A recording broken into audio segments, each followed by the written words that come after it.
Varicose veins కి సరైన చికిత్స కోసం సంప్రదించండి ఎవిస్ హాస్పిటల్. నమస్కారం. విష్ణు పురాణం 4వ రోజు పారాయణలోకి వచ్చామండి. ఈ భాగంలో పృథువు యొక్క గాథని వింటాం. ముందు భాగంలో వేణుడు అనేవాడి కుడి భుజాన్ని మధించి ఆ మథనంలోంచి పృథువు జన్మించాడని, అతని వల్లే భూమికి పృథివీ అనే పేరు వచ్చిందని చెప్పుకున్నాము. ఈ నేలిన చక్రవర్తి ఆయన భూప్రపంచం మొత్తాన్ని ఏలాడట. భూమిని గోవుగా చేసి పాలు పితికి ఆ పాలతో చరాచర భూతకోటికి సంజీవన స్థితిని కలిగించాడు అని పరాశర మహర్షి చెప్పగా, శిష్యుడైన మైత్రేయుడు గురువుగారికి నమస్కరించి, గురుదేవ, మునులు వేణుని భుజాన్ని మధించటము, పృథువు జన్మించటము, ఆ రాజు భూమిని ఆవుని చేసి పితకటము, ఈ విషయాన్ని విస్తరించి చెప్పవలసిందని కోరుకుంటే పరాశరుడు ఇలా చెప్తున్నారట. అంగుడు మృత్యుపుత్రిక అయిన సునీధను పెండ్లాడి ఆమె ఎందు కనినవాడు వేణుడు. వానికి పట్టం కట్టి భార్యతో సహా తపశ్చర్యకై వనవాసైపోయాడు. ఆ వేణుడు మాతామహ దోషం వల్ల పరిపాలన ధర్మపద్ధతిగా చేయక పాపపు పనులు చేసేవాడు. తాత ముత్తాతల నాటి అగ్రహారాల్లో పన్నులు వసూలు చేస్తూ బ్రాహ్మణుల్ని బాధించటము, న్యాయ పద్ధతికి విరుద్ధంగా ధనార్జన చేస్తూ దానిని దుర్వినియోగం చేయటము, వేదవేత్తలైన విద్వాంసుల జీవితాలకు వేడి కలిగించి రాష్ట్రం నుంచి వెళ్ళగొట్టటము, శుభప్రదమైన ఆస్తిక పద్ధతిని విడిచి పాషండ మతాన్ని అవలంబించటము, జారచోరులను దురాచారాలను ఆదరించి పోషిస్తూ ఉండటము, అసత్యమాడటము, ధర్మ మార్గాన నడిచే వారిని క్రూరంగా శిక్షించి ఏడిపించటము, పనిపట్టి సాధువులను బాధించటం వంటివి నిత్యకృత్యాలుగా ఉండేవాడు. ఆ కాలంలో కూడా ఇలాంటి ఒక దుర్మార్గుడు దౌర్భాగ్యులు ఉన్నారు. అయితే మళ్ళీ బ్రహ్మదేవుని దయ వల్ల మళ్ళా దాన్ని అంతటినీ సరిచేసేవారు. యజ్ఞాలు, వ్రతాలు, నోములు, జపాలు, దేవపూజలు చేయకూడదు, చేసిన వాళ్ళకి మరణదండన అని తన రాష్ట్రమంతా చాటించాడు. ఒకవేళ ఎవరైనా అతనికి బుద్ధి చెప్పడానికి ట్రై చేస్తే, ప్రయత్నం కనుక చేస్తే తనాపర అనే విమర్శ లేక శిక్షించి పుర నుంచి వెళ్ళగొట్టేసేవాడట. ఇలాంటి వేణుని దుష్టపరతకి ఫలితం అనావృష్టి, పాడి పంట ఏక్యమైపోయినాయి. ఏమీ లేవు, పాడి పంటలు లేవు, అనావృష్టి అసలు వానే లేదు. ప్రజలు అన్నపానీయాలకి అలమటిస్తూ దిక్కులేని వారైపోయారు. ఆ దశలో మునులంతా కలిసి ఆలోచించి వానికి సద్బుద్ధి చెప్పి దారికి తేవాలని సంకల్పించి అతని దగ్గరికి వెళ్ళి పూర్వరాజుల చరిత్రలు చెప్పి, అలాంటి వంశంలో పుట్టినవాడివి ఇలా చేయక నువ్వు వాళ్ళలాగా ప్రవర్తించకుండా ఇలాంటి ప్రవర్తన చేస్తున్నావేంటి నాయన, ప్రజల్ని కూడుగుడ్డా లేని దుస్థితికి తేకూడదు, తండ్రులు చేసిన మంచి పనులు కనీసం తండ్రులు ఒక రకంగా నిలబెడితే కొడుకులు దాన్ని చెడగొట్టకూడదు, అంత కాకపోతే కొంతైనా మంచి చేయాలని బాగా బతిమలాడారనమాట. మునుల్ని చంపటం, వేదాలను దూషించడం, దేవాలయాలు పడగొట్టించడం, బ్రాహ్మణుని ఏడిపించడం రాజధర్మం కాదు. యజ్ఞాలు చేసే దేవతలు సంతోషిస్తారు, వారి సంతోషం వాన కురిపిస్తుంది, దాంతో భూమి సస్యశ్యామల అవుతుంది, ప్రజలు పాడి పంటలతో సుఖజీవనులు అవుతారు. నీ ప్రవృత్తి వల్ల ఈ రకమైన ప్రవృత్తి వల్ల ఏమవుతుంది, దేశం దుర్భిక్షానికి గురవుతుంది, భూతకోటికి దినదిన గండమైపోయింది. మళ్ళీ చెప్తున్నాము, మీ పూర్వుల మార్గాన ప్రవర్తించమని పదే పదే చెప్తే కోపంతో కొరకొరలాడే వేణుడు, మీరు ప్రలాపన ఆపసేయండి, మీ పేలాపన ఎందుకు ఇలా ప్రేలుతున్నారు మీరు అని తిట్టాడట. నాకంటే మిన్నగా చెప్పదగిన వాడు లోకంలో లేడు, విష్ణువు నాకంటే అధికుడని మీరు చెప్తున్నారు, మీకంటే పిచ్చివాళ్ళు ఉంటారా, బ్రహ్మ విష్ణు మహేశ్వర్ల అంశలు ఉన్నవాడు నేను, కాబట్టి ఇంకా యజ్ఞం యాగం చేయక్కర్లేదు, నేనే దేవుణ్ణి అంటున్నాడు అనమాట. పతిసేవ ఇల్లాలికి పరమధర్మం, అలాగే నా ఆజ్ఞ అందరికీ అనుసరణీయం అని అనగానే మునులు శాంతించి నిదానపడి ఏదో చెప్పడానికి ప్రయత్నం చేశారు. కానీ వేణుడు వినలేదు, దేవతానింద పాట పాడుతూనే ఉన్నాడు. వాడి వికృత పద్ధతిని మునులు భరించలేకపోయారట. కరుణాపయోనిధి అయినటువంటి పద్మాక్షుణ్ణి, శ్రీహరిని నిందించేటువంటి ఈ పాపాత్ముణ్ణి తుదముట్టించి ధర్మ సంరక్షణ చేసి ప్రజల్ని కాపాడాలని నిశ్చయించుకుని దర్భలు పట్టుకుని మారణ మంత్రాలు పలుకుతూ ఆ దర్భలని వేణుడి మీద విసిరారట. తీవ్రాగ్ని జ్వాలలు చిమ్ముతూ ఆ దర్భలు నిశిత శరములై వానిని తాకగానే వేణుడు దబ్బున కిందపడి కన్నుమూశాడు. వాని శరీరమును తైలపాకం చేయించి మంత్రులకు అప్పగించి భూపరిపాలన చేస్తూ ఉండండి అని చెప్పారు. ఇక రాజులు లేరు, వాడికి సంతానం లేదు, మంత్రులు ఏమీ అనలేక ఊరుకున్నారు. ఇక జరిగేదేముంది, పరిపాలకుడు రాజు లేడు, దొంగలు మూకముక్కలుగా ఊళ్లపై పడి బ్రాహ్మణుల్ని చావగొడుతూ సిరి సంపదల్ని హరింపసాగారు. ఆ బ్రాహ్మణుడు కుయ్యో మొర్రో అని ఏడుస్తూ ఉండేవాళ్ళట. అరాచక పద్ధతి, అరాచకం అంటే ఏంటంటే రాజు లేకపోవటం అనమాట. అది వేరే పద్ధతి కాదు. మామూలుగా అరాచకంగా ప్రవర్తించడం, రాజు లేనట్టు ప్రవర్తించడం ఒక పద్ధతి అయితే, అసలు రాజే లేకపోవడం, పైన అజమాయిషీకి ఎవడూ లేకపోతే ఇంకా అధ్వాన్నంగా ఉంటుంది. మునులు బ్రాహ్మణులు చూసి జాలిపడి ఓదార్చి వేణుని యొక్క ఊరు భాగాన్ని మధించారట. ఊరు తొడ భాగాన్ని మధిస్తే ఆ భాగం నుంచి భయంకర వికృతాకారుడు బయలుపడి నన్ను ఏం చేయమన్నారని హుంకరిస్తూ అడిగాడట. అయ్యో అనుకున్నదొకటి, అయింది ఒకటి, వీడిని తోటి ప్రశాంతంగా ఎవరి నువ్వు ప్రజాపాలన చెయ్యంటే వీడు హుంకారాలు చూస్తేనే జనం భయపడి చచ్చేటట్టున్నారు, ఇది పనికిరాదనుకున్నారు. ఏం చేశారు, వీడిని వింధ్యపర్వత ప్రాంతానికి వెళ్ళి మ్లేచ్ఛ కిరాత జాతులకు అధిపతిగా ఉండరా నాయన అంటే వాడు సుడిగాలిలాగా ఎగురుతూ తిరిగి వెళ్ళిపోయాడట అక్కడికి. మ్లేచ్ఛ కిరాత జాతులకి అధిపతిగా ఉన్నాడు. అక్కడి నుంచి ఏమనుకున్నారు, ఈ వేణుడిలో ఉన్న పాపం ఆ నిషాద రూపంలో వెళ్ళిపోయిందని సంతోషించి ఉదాత్త అనుదాత్త స్వరిత పద్ధతిని వేదమంత్రాలు ఉచ్చరిస్తూ ఈ తైలపాకంలో నూనెలో పెట్టారు కదా వేణుని దేహాన్ని, అతని కుడి భుజాన్ని మధించారట. మధిస్తే ఆ మదన ఫలితంగా సాటి లేని భుజబలము, దివ్య తేజస్సు, సులక్షణ లక్షితమైన అంగసౌష్ఠమము కలవాడై విష్ణువంశలో ఒక బాలుడు జన్మించాడు. అప్పుడు వాడిని చూసినటువంటి మునులు సంతోషించి ఈ బాలుడు తగిన ధరణీపతి, భూమికి తగిన భర్త వీడు అని ఏకవాక్కుగా అనుకొని వాడికి పృథువు అనే నామకరణం చేశారు. అప్పుట ఆకాశం నుంచి పుష్పవర్షం కురిసింది, దేవదుందుపులు మోగాయి, దేవగణాలు అభినందించారు. అప్పుడు పుట్టినటువంటి పృథువు యువకుడై మహనీయ మహిమ కలిగిన వాడై విరాజిల్లుతూ ఉన్నాడు. అక్కడి నుంచి వాడి కోసమట పుట్టిన శిశువు కోసం దేవలోకం నుంచి విశిష్ట తేజస్సు గల ఖడ్గము, ధనుసు, అక్షయబాణ తూణీరాలు 2, వజ్రకవచము యుద్ధ సాధనాలుగా వచ్చాయి. ధర్మానికి మొగరూపైనటువంటి మంచి కొడుకు కలగటం వల్ల వేణుడు పుణ్యస్థానానికి చేరాడు. మునులు పరమానంద భరితులై గంగాది పుణ్యనదుల నుంచి సముద్రాల నుంచి నీరు సువర్ణ పాత్రలతో తెప్పించి పృథువికి అభిషేకం చేశారు. దేవగణాలతో బ్రహ్మదేవుడు స్వయంగా వచ్చి శుభముహూర్తాన ఇతనికి ధరాధిపతిగా పట్టం కట్టి చక్రవర్తిని చేశాడు. విష్ణు చక్రం వచ్చి పృథువి యొక్క దక్షిణ హస్తానికి దివ్యాభరణంగా ప్రకాశించింది. అప్పుడు బ్రహ్మ చక్రవర్తిగా పృథువుని చెప్పి అభినందించాడు. ఇతడే ఇంకా చక్రవర్తి, సర్వం సహా చక్రవర్తి భూమికని చెప్పాడు. ఈ విధంగా చక్రవర్తి అయినటువంటి పృథువు సురనర ప్రశంసను పొంది సమధికైశ్వర్యవంతుడై రాజ్యం చేయటం మొదలుపెట్టాడు. అతను చేస్తూ పైతామహ యజ్ఞం చేశాడట. ఆ యజ్ఞానికి సంబంధించిన సూత్రమంత్ర ప్రభావంతో 2 కుమారులు పుట్టారట. వాళ్ళు పుట్టిన వెంటనే యువకులుగా మారితే ఆ యజ్ఞానికి వచ్చిన వాళ్ళని చూసి వాళ్ళకి సంతోషించి ఆయా మునులందరూ ఆనందించి ఒకడు పేరు సూతుడు, రెండోవాడు మాగధుడు, సూతుడు మాగధుడు అని పేర్లు పెట్టి మీరే చక్రవర్తిని స్తుతిస్తూ ఉండమంటే ఈ సూత మాగధులు 2 సమయానుసారంగా పృథు చక్రవర్తిని కీర్తిస్తూ ఉండేవాళ్ళు. అయితే ఈ ప్రజలు ఆఖరి దప్పులకు లోనై ఆగలేక చక్రవర్తి వద్దకు వెళ్ళారట. వెళ్ళి మహారాజా, ధర్మ నష్టం, దానివల్ల అనావృష్టి, దాని మూలాన పాడి పంటలు నశించాయి, సస్యములు ఓషధులు జీర్ణాలై చెడిపోయాయి, ఇలా ఆకలి దప్పులకి చిక్కి మేము శల్యాలం అయిపోయాం. మేము అడవులకు పోయి అక్కడ దొరికే కందమూలాలతో కక్కుర్తిపడి ఎట్లాగొట్లా ప్రాణాలు నిలుపుకుంటున్నాను నాయన. అన్నం ధాన్యమూలం, అందరికీ ఆధారం అన్నమే. ఆ అన్నం లేకపోతే ఇంకా బతికెక్కడిది? ఆ అన్నం మాకు సంతృప్తికరంగా లభించే ఉపాయం చూపించి ప్రజారక్షకుడు వర్తిల్లు నాయన, నువ్వు ఇప్పుడు చక్రవర్తి అయ్యావు, మమ్మల్ని రక్షించమంటే అప్పుడు ఈయన ఆలోచించాడట. సస్యనాశం చేసి కరువు కలిగించిన ఆ భూమిని కూడా హతమారుస్తాను. భూమి వల్లే కదా మరి భూమి బిగిసిపోయింది, అందుకని పంటలు పండటం మానేసినాయి అని భావించాడు. అని చెప్పి ఈయన ఏం చేశాడట, ఈ భూమి మీద బాణం వేయడానికి లేచేసి విల్లందుకున్నాడు, బాణం సంధించాట. ఇక ప్రయోగించటమే తడవుగా ఉంది. భూమి అదిరిపోయి గోరూపం ధరించి బ్రహ్మ దగ్గరికి వెళ్ళాలని పరిగెడుతుంటే చక్రవర్తి అడిగట, నువ్వు ఎక్కడికి పరిగెత్తినా సరే నేను నీ వెనకాలే వస్తాను, నువ్వు నా బాణానికి గురికాక తప్పదు అనేసరికల్లా భూమి అందుట, ఓ రాజా, స్త్రీవధ పాపం అని తెలీదా నీకు? నన్ను చంపితే భూమినే, నన్నే చంపేస్తే నువ్వు పాలించేది దేనిని? ఈ ప్రజలందరినీ ఎట్లా నువ్వు బతికిస్తావు అనేసరికల్లా ఈయన అన్నట్ట, నువ్వు ప్రజలకి తిండి లేకుండా చేసిన దుర్మార్గురాలవి, అందరినీ సంరక్షించడానికి నిన్ను చంపడం పుణ్యమే కానీ పాపం కాదు. వారి స్థితి తర్వాత చూస్తాను. దైవబలం సమృద్ధిగా ఉన్నవాడిని నేను, వాళ్ళని సుఖంగా పాలించడం నాకేమీ కష్టం కాదు.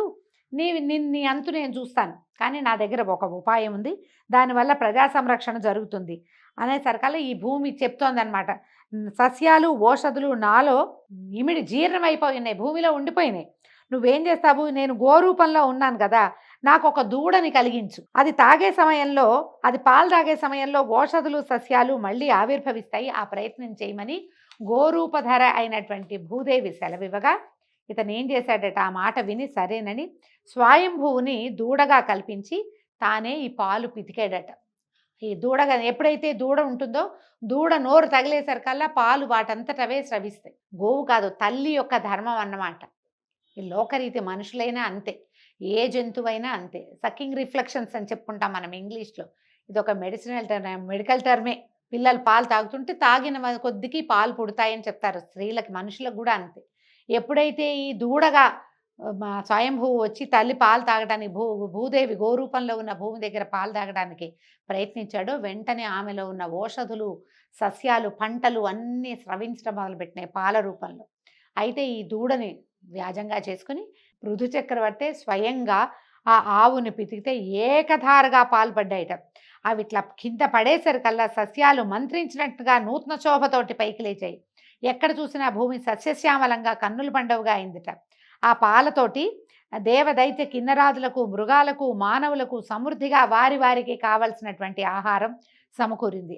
ఆ విధంగా భూమిని మళ్ళీ యథాపూర్వ రూపానికి తెచ్చి సురనరరంజనముగా పృథు చక్రవర్తి పరిపాలన చిరకాలం చేశాడు. ఆ సత్క్రియ వల్లే భూమికి ఆ చక్రవర్తి పేరుతోటి పృథివీ అనే పేరు వచ్చింది. పృథువు పేరు మీద నుంచే పృథివీ అని పేరు వచ్చిందట. ఈ పృథు చక్రవర్తి కథ విన్న వారికి ఎలాంటి పాపము అంటదు. తేజస్సు, సమృద్ధిగా, సిరి సంపదలు, సుఖ సంతోషాలు, కీర్తి, ఆయురారోగ్య, ఐశ్వర్యాభివృద్ధి, అశ్వమేధ యాగం చేసిన ఫలితాన్ని ఆ విష్ణుమూర్తి ప్రసాదిస్తాడని చెప్పారు. ఈ పృథు చక్రవర్తికి అంతర్థి, వార్థి అని 2 కుమారులు కలిగారట. వారిలో అంతర్థికి శిఖండి అను భార్య యందు హవిర్ధానుడనే కుమారుడు కలిగాడు. వాడికి అగ్ని వలన పుట్టినటువంటి ధిషణ అనే కాంత యందు ఒక కొడుకు కలిగాడు. అతను యజ్ఞ సమయమందు కుశలను ప్రాచీనాగ్రములుగా ఉంచటం వల్ల ప్రాచీన బర్హి అని ప్రసిద్ధుడయ్యాడు. యజ్ఞం చేసేటప్పుడు అగ్రాలంటే కొసలని ప్రాచీనంగా ముందటం ప్రాచీ వైపు ఉంచటం వల్ల అతని పేరు ప్రాచీన బర్హి అని పేరు పెట్టారట. అతనికి సముద్రపుత్రి అయిన సౌవర్ణ యందు ధనుర్వేద పారంగతులైన ప్రచేతసులు అనేవారు 10 మంది కలిగారట. వారు భేదం లేని పద్ధతిలో ధర్మ ప్రవర్తనలై 10,000 సంవత్సరాలు సముద్రం మధ్యలో తపస్సు చేశారు అని చెప్పేసరికల్లా మైత్రేయుడు అడిగారు, ఈ గురువర్య, ప్రచేతసులు సముద్ర మధ్యంలో అంతకాలం తపస్సు చేయడానికి కారణం ఏంటి? ఆ కథ వినాలనుంది, అది ఏమిటి ఆ కథ, ఎందుకు తపస్సు చేశారు అని అడిగారు. ఈ ప్రాచీన బర్హి అనేవాడు ఇంద్రుడిలాగా భూవలయాన్ని ధర్మవైభవంతో పరిపాలించాడు. తన మాట జవదాటగా భక్తితో ప్రవర్తిస్తున్నటువంటి ప్రచేతసులనే కొడుకులతోటి ఒకసారి అన్నాడు, మీరు ధర్మ సమైక్యంతో ప్రవర్తించే బుద్ధిమంతులు కనుక మీకు అసాధ్యం ఏదీ ఉండదు. విష్ణువుని ధ్యానిస్తూ తపస్సు చేయండి. ఆ దేవుని అనుగ్రహం వల్ల భావికాల ప్రజాపతి శక్తి పొంది చరాచరభూత సృష్టి చేయండి అని చెప్పగా వాళ్ళందుకు అంగీకరించి సముద్రం మధ్యంలో ఉండి విష్ణువుని ధ్యానిస్తూ ఎంతో కాలం తపస్సు చేశారు. వాళ్ళకి విష్ణువు ప్రసన్నుడై ప్రత్యక్షమయ్యి, మీ తపస్సుకు మెచ్చాను, వరాలు కోరమంటే కమలా మనోరమణ, జగదేక పవిత్ర చరిత్ర, సరోజనేత్ర, శుభాలోకన, సకల లోకపాలన, మాకు ప్రజాపతి ప్రాభవాన్ని అనుగ్రహించమని పరిపరి విధాలుగా విష్ణువుని కీర్తిస్తూ తమకి కావలసిన వరాన్ని అడిగారు. అప్పుడు ఏం చెప్పాడంటే, మీ కుమారుడు దక్షుడనే పేరుతోటి ప్రజాపతి అవుతాడు అని వరమిచ్చి శ్రీపతి అంతర్హితుడయ్యాడు. అలాగా విష్ణువు వల్ల వరం పొంది వాళ్ళు సముద్ర మధ్యం నుంచి బయటకు వచ్చారు. ఇంతకాలం వాళ్ళు తపస్సు చేస్తూ సముద్రంలో ఉండిపోవటం వల్ల దేశం అరాచకమై చెట్లు తెగ పెరిగి భయంకరమైన అరణ్యంగా అయిపోయిందట. ఆ బాధ పోగొట్టాలని చంద్రుడు ఆలోచించి అవయవాల నిండు సొబగుతోటి మోహినీ దేవతను పోలినటువంటి ఒక కన్యను కల్పించి వారి వద్దకి తీసుకొచ్చాడట. మీరు దేశమందు లేకపోవటం వల్ల వృక్షాలు తెగ పెరిగి ఉండటంలో దోషం లేదు. ఇప్పుడు మీ కోపాగ్నికి చూడండి, ఈ చెట్లన్నీ మాడి మసైపోయినాయి. తపస్సు చేసిన వాళ్ళకి ఇంత దీర్ఘ కోపం ఉండకూడదు. చెట్లు మీకు అనుకూలంగా ఉండటానికి ఇదిగో ఈ కన్య ఈ వృక్షాల నుంచి ఆవిర్భవించి నా కిరణామృతం వల్ల పెరిగింది. ఈమె పేరు మారిష అని చెప్పాడు. ఈమెను గృహిణిగా పరిగ్రహించండి. అప్రమేయ బలుడైన సుతుడు జన్మిస్తాడు. ఆ కొడుకు మీకు నాకు గల తేజస్సు నుంచి భాగం పొంది దక్షుడనే పేరున ప్రజాపతి అవుతాడు. అతని వల్ల ప్రజా సమృద్ధి అవుతుందని సానునయంగా చెప్పగా ప్రచేతసులు అంగీకరించి చంద్రుడిని అడిగారట, ఈమె చెట్ల నుంచి ఎలా పుట్టింది, నీ కిరణ ప్రసారంతో ఎట్లా పెరిగింది వివరించమంటే మారిష యొక్క కథ చెప్తున్నారండి. ఇదొక విచిత్రమైన వృత్తాంతంగా కనపడుతుంది. ఒకప్పుడు కందుడనే ముని గోమతి తీరంలో అసాధారణమైన తపస్సు చేస్తుండగా ఇంద్రుడు భయపడి అతని తపస్సు చెడగొట్టాలని ప్రమ్లోచన అనే అప్సరసని రప్పించి గోమతి తీరాన తపస్సు చేస్తున్న కందుని నీ అందచందాలతోటి వశపరుచుకుని తపస్సు చెడగొట్టమని తగిన చెలికత్తెలతో వెళ్ళమని నియమించాడట. ఆ అప్సరస చెలికత్తెల్ని కొంతమందిని వెంబడి పెట్టుకుని ఈ కందుడి ఆశ్రమానికి వెళ్ళింది. ముని తపశ్చర్యను చూసి ఎదురుగా వెళ్ళడానికి భయపడి పక్కనున్న పొదరిళ్లలో ఆటలాడుతూ పాటలు పాడుతూ అతనికి కనిపించకుండా విహరించేదట. అయితే ఆ సమయంలో చల్లని మలయవాయువు అప్సరసకు తోడయి ఆమె యొక్క శరీరం మీద నుంచి వచ్చే సుగంధం వల్ల ఈ మునికి మైమర్పు కలిగించేదట. అప్పుడు పూచిన పువ్వులు తెచ్చి ముని దగ్గర వంగి ఉంచేదట. అక్కడ దగ్గర పెట్టేది ఆయన దగ్గరికి వచ్చి వీణ మీటుతూ చక్కటి కీర్తనలు పాడేది. అప్పుడప్పుడు చేతులు తగిలేలాగా తను బట్టలు తగిలేలాగా నమస్కారాలు చేసి చిరునవ్వుతో చూసేది. ఈ క్రమంగా ఈ విలాసాలకి వికారాలకి ముని తపోదీక్షకి స్వస్తి చెప్పి ఈమెతో సంసారానికి ఒడంబడ్డాడు. ఒకనాడు ఏమన్నాడు, సరే నువ్వు నా మనసు దొంగిలించావు, నిన్ను నా కౌగిల్లో బంధించాలని భావిస్తున్నాను అనేసరికల్లా ఈమె ఏమంది, స్వామి నువ్వు మునివి, నీ మాట ఎందుకు కాదంటాను, నువ్వు ఏది కావాలంటే అది, నువ్వు ఎలా కావాలంటే అలా, నీ దగ్గర ఉండమంటే నేను ఉంటానని అతనితోటి ఉండిపోయిందట. ఎంతో కాలం వాళ్ళిద్దరూ ఇలా ఆయన ఇంకా ఈ స్త్రీ సాంగత్యంతో తపశ్చర్యకి స్వస్తి చెప్పేశాడు. ఈ దేవవేశి అయినటువంటి ప్రమ్లోచనతోటి హాయిగా ఉండేవాడట. ఇలా కొంతకాలం అయిన తర్వాత ఆమె చెప్పింది, ఏమిటి అయ్యా, నేను అప్సరసని దేవవేశ్యని, ఇక్కడికి వచ్చి చాలా కాలం అయింది, చాలాళ్ళు నీ తపస్సు పాడు చేశాను, నాకు సెలవు ఇవ్వు, నేను వెళ్ళిపోతాను అనేసరికల్లా, నేను ఇంకా ఇంతకాలం ఇక్కడే ఉండిపోయానంటే ఇంద్రుడు ఆగ్రహిస్తాడు, నన్ను వదిలిపెట్టేయమంది అనేసరికల్లా ఆయనకి కందముడికి చాలా కోపం వచ్చిందట. ఏమన్నాడు, నాకు ఇంకా సంతృప్తి కలగలేదు, నాతో ఉన్న నిన్ను ఇంద్రుడేమంటాడు, ఇంకా కొంతకాలం ఉండమనని మళ్ళీ కొంతకాలం తనతో ఉంచుకున్నాడట. కొంతకాలం అయ్యాక ఈ ప్రమ్లోచి ఇంకా నాకు సెలవు ఇప్పించని బతిమలాడితే సరే ఈయన ఏమన్నాడు, నేను సూర్యోదయ కాలంలో దినకరుడికి అర్ఘ్యం ఇస్తుంటే నువ్వు నాకు అంటపడ్డావు, నీతో నిన్న రాత్రి ఉన్నాను, ఒక్కరాజుతోటే వెళ్ళిపోతావా అంటే, అయ్యా నువ్వు అలా అనద్దు, ఆయనకి ఏమనిపిస్తోంది, ఒకరోజే జరిగిందని అనిపిస్తోంది. ఈవిడ, అయ్యా నన్ను క్షమించు మునివర్య, నన్ను క్షమించు, ఎందుకంటే నువ్వు నాతో ప్రమాణవాక్గా చెప్తాను, నువ్వు నాతో గడిపిన కాలం 907 సంవత్సరాల 6 నెలల 3 దినాలు యోగ దృష్టితో చూడు. నువ్వు ఇదంతా ఏమనుకుంటున్నావు, ఇవాళ పొద్దున కలిశాను, రాత్రి మాత్రమే గడిపానని భావిస్తున్నావు, ఇంతకాలము నువ్వు నాతోటే ఉన్నావు, నువ్వు కావాలంటే యోగ దృష్టితో చూడమనేసరికల్ ఆయన ధ్యానించి తెలుసుకున్నంటే ఒళ్ళు తెలీదు, స్త్రీ సాంగత్యం సమయాన్ని తెలియనివ్వదని పురాణం చెప్తోందండి. అయితే ఈయనకి కోపం వచ్చేసింది, అదంతా తెలుసుకునేసరికల్లా, నా తపస్సంతా పాడు చేసేవు, ఇంద్రుడు కపటోపాయం చేశాడు, అయినా తప్పు నీది, అయినా ఇంతకాలం నన్ను అలరించావు కాబట్టి నేను క్షమించాను, ఇక నా ఎదురుగుండా ఉండద్దు, ఇంకెప్పుడు నా దగ్గరికి రావద్దు, మళ్ళీ ఇంకోసారి నా తపస్సు పాడు చేయడానికి రావద్దు, నేను కళ్ళు మూసుకుంటాను, నువ్వు వెళ్ళిపోమన్నాడు అని గర్జించాడట సింహంలాగా. చిత్తం ఇక సెలవని ప్రమ్లోచి రివ్వున ఎగిరిపోయిందట. అయితే ఆ ఎగరటంలో ఆమె గర్భంలో ఉన్నటువంటి ముని యొక్క వీర్యము చెమటగా ఆమె అవయవాల నుంచి కిందకి కారిపోయిందట. ఈమె ఏం చేసిందట, అక్కడ ఉన్న చెట్ల చిగురాకులతో చెమటని, ఒంటి మీద ఉన్న చెమటని తుడుచుకుని వెళ్ళిపోయింది. కందముని అక్కడి నుంచి వెళ్ళిపోయి పురుషోత్తమ తీర్థానికి వెళ్ళి ఈ అప్సరసతోటి గడిపిన అధర్మ ప్రవర్తన పాపం పోవటానికి బ్రహ్మసూత్ర స్తోత్రంతో మహావిష్ణువుని ప్రార్థిస్తూ తపస్సు చేసుకుంటున్నాడు ఆయన దారిని ఆయన. అయితే చెట్ల చిగురాకులలో కలిసినటువంటి ఆ ముని తేజస్సు నా కిరణాల నుంచి స్రవించే అమృతం చేత ఈ లతాంగి, ఈ అమ్మాయి రూపొందింది. ఆ మహాముని తేజస్సు దివ్యకాంత యొక్క గర్భరూపము, వాయువు చేత చెట్ల ఆకులలో పడటము, నా కిరణామృత దోహదము, ఈ విధంగా పుట్టినటువంటి ఈ మారిషకు సాటి కాగలిగిన స్త్రీయే లేదు. ఇంత అపురూపమైన సంగమం వల్ల ఈ బాలిక జన్మించింది నాయన. ఏ కర్తవ్యం మీరు దీన్ని పరిగ్రహించండి, దీని పూర్వజన్మ వృత్తాంతం చెప్తాను వినండి. ఇది ముందు జన్మలో ఒక రాజపత్నిగా ఉండేది. అనతి కాలంలోనే వితంతువైపోయి ఏ సుఖము కోరక శ్రీహరి భక్తురాలైంది నాయన.